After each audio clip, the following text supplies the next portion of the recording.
O conceito de resiliência, ele parte do pressuposto de que você tem a capacidade de se reerguer depois de você ter sofrido um trauma, um momento de estresse muito grande, né? Mas sair da nossa zona de conforto tem a ver com o conceito de hormese, que é uma coisa ainda pouco falada, assim. Tem pessoas que falam sobre isso na internet, mas é o quê? Você colocar pequenos estresses na sua vida que são... propositais, você não tá fazendo, não é assim, eu saí, de repente começou uma chuva gigantesca e eu me molhei inteiro pro meu compromisso, mas é você ter pequenos estressores que vão ajudando a aumentar o seu linear. Porque sempre que a gente fala de coisas subjetivas, o que é dor? O que é felicidade? O que é amor? Depende do que é para você. Então, o linear de dor, por exemplo, é uma coisa que é muito variante. Tem gente que quebra o braço e fala, doeu. E tem gente que, sei lá, vai estourar uma espinha, a pessoa faz um escândalo, né? Faz, meu Deus, não sei o quê. E porque tem gente que é mais tolerável à dor do que outras.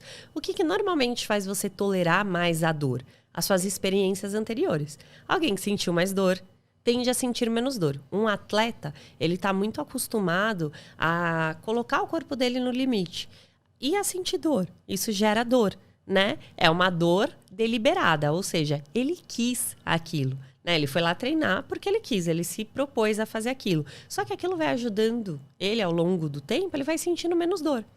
Então, às vezes, você vê aquelas entradas no futebol, você fala, nossa, meu Deus, só de pisarem no meu dedão do pé. Mas, para ele, o linear de dor dele aumentou, né? O cérebro é plástico, ele vai se modificando.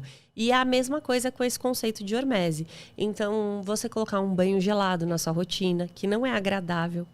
Cara, mas te acorda que é uma beleza. É uma exposição deliberada ao frio.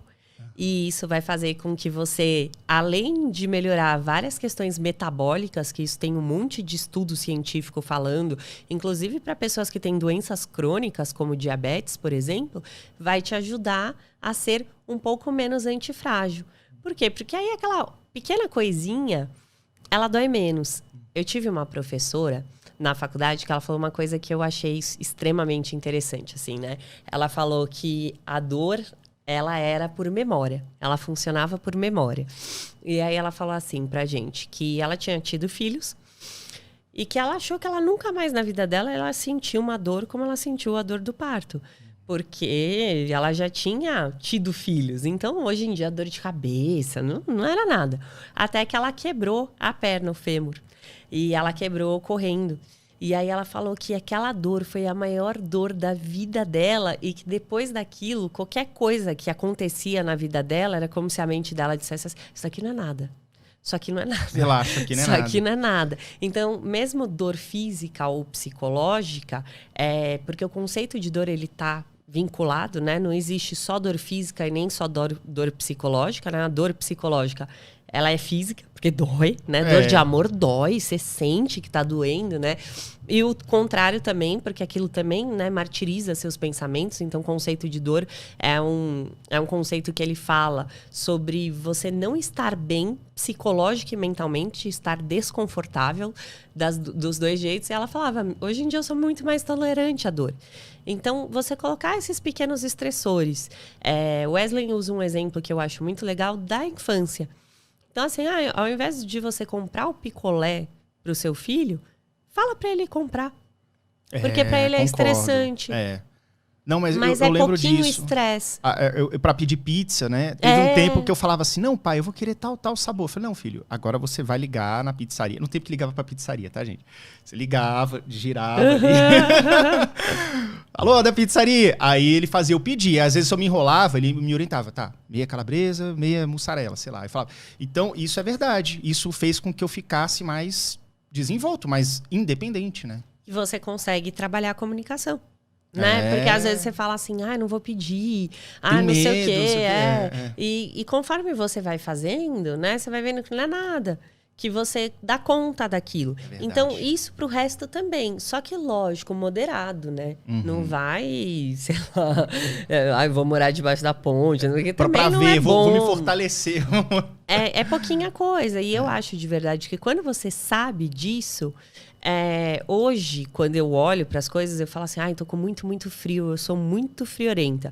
Aí eu penso assim, mas tudo bem, porque eu tô aumentando o meu linear. Então, logo, eu vou resistir mais ao frio e com isso eu vou tolerar outras coisas de um jeito muito maior. Isso tem a ver com o medo também? Porque o medo a gente coloca muito medo disso, né? Eu tenho medo de tomar tal atitude, a gente já imagina um monte de situação negativa se a gente tomar tal atitude. Uma boa forma de você confrontar o medo é você indo em direção a ele.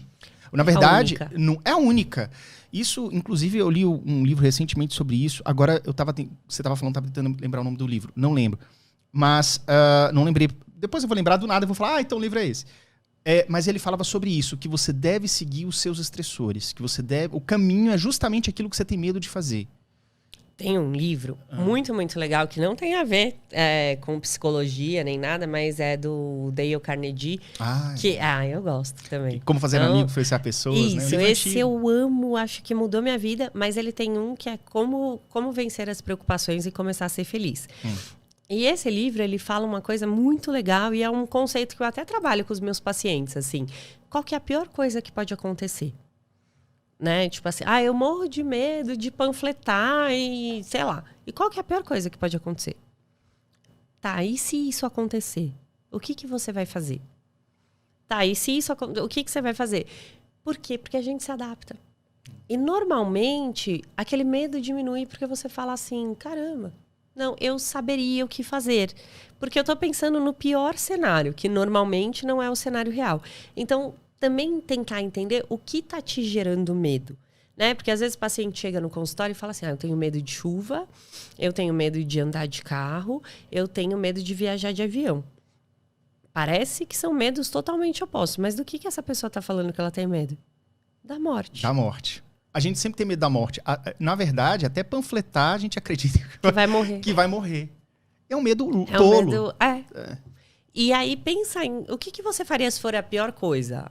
Sei lá, a pior coisa, sei lá, na minha cabeça era eu encontrar alguém que eu conheço, né? Porque ia estar lá, tipo assim, e essa pessoa ia pensar, nossa, caramba, Nath, tá na pior, hein?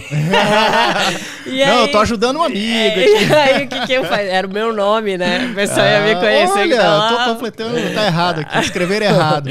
E aí, eu pensei assim, se ele pensar isso... Tá bom, e se ele contar isso pra outras pessoas? Não tá errado, né? Tipo, mas pelo menos eu tô buscando. Mas posso falar uma coisa?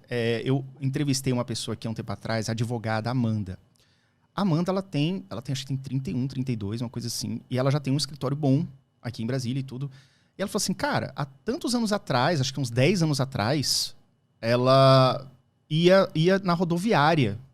Tipo assim, eu sou Amanda, se precisar de coisa trabalhista, fala comigo. Ela procurava naqueles sites de ajuda, de jurídico. Então, tipo assim, uma pessoa anônima coloca assim uma dúvida assim, meu tio pulou a cerca, não sei o quê, minha tia tá desesperada, o que eu faço? Ela ia lá e... Entendeu? Então, ela começou nesse negócio panfletando, digamos assim, e hoje ela chegou onde chegou. E muitas pessoas que às vezes estavam ali no mesmo semestre que ela, ali na mesma idade, falaram assim, não vou fazer isso não. E não tá... Então, assim, o caminho, ele é assim mesmo. Você tem que trilhar o caminho pra você chegar onde você quer, né? E é estressor, né? E você vê, é um estressor que te dá experiência, que aumenta o seu recurso, porque hoje eu penso que eu aprendi muita coisa com isso e que eu tive a experiência de trabalhar com diversas pessoas. Então, hoje, uma vez eu vi o Roberto Justus falou uma frase que... Muito, muito legal, assim, vou parafraseá-lo, mas ele disse que sucesso é quando você escolhe o que você quer fazer. Que você sabe que você chegou no sucesso quando você... E eu, durante muito tempo, não escolhi. Lembra que eu te falei que eu aceitei tudo? Vem aqui, não sei o quê, agora você vai... Nananã. E eu faço um pouco isso até hoje. Fui convidada até para dar uma palestra sobre autoestima num chá de lingerie. Aí minha irmã falou, você é maluca, você vai fazer isso? Eu falei, eu vou. Porque um monte de gente trabalha no hospital, vou fazer um networking lá, vai ser bom para mim, não sei o quê. Você é doida, eu não iria, não sei o quê. Eu falei, mas eu vou. Tipo, é sair da minha zona de conforto, porque não é um assunto que normalmente eu falo sobre isso. Autoestima, sim. Mas, né, qualquer coisa, tipo chá de lingerie, vai para um cunho ali mais da sexualidade e tal.